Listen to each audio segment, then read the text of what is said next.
in simplest radical form, 3x times the square root of 32 times x to the third power times y to the seventh power. All right, so let's rewrite some stuff in here. 32 is 4 times 8. But instead of writing 4, I'll write 2 squared. 2 squared times 8 is the same thing as 32. Then I'll write this as x squared times x. So we have a squared in there. That is very useful to us. And then a leftover x because it's x to the third. Then we have y to the seventh. So we're going to make it y to the sixth, which is the same thing as y to the third squared times one more y. So y to the third squared is y to the sixth power times y is y to the seventh. So this is the same thing as this. But now we can go through and see anything that's squared. So this is squared, so we can take this 2, move it out front. We have 8. 8, actually, we can simplify even further, but we'll do that next. We have x squared, so we'll take that out. This x will move out front. We have a leftover x in there. We have y to the third squared, so we'll take that squared.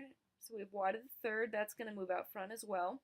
So I'm just going to rewrite what we have to clean it up a bit, and then we'll deal with this 8.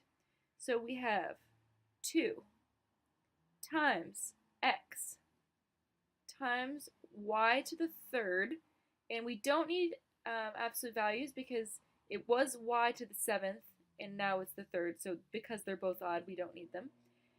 Alright, and then we have the 3x that's already out there, then times the square root of 8, and then there's this x, and there's this y.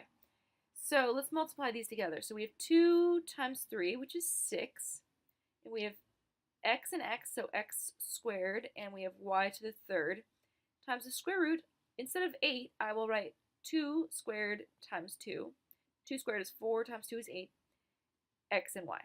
So now we can, I missed this the first round, so we can take this 2 squared, cancel out that squared, move this 2 out front, and these remain. So this becomes 12 x squared y to the third times the square root of 2xy. That is B.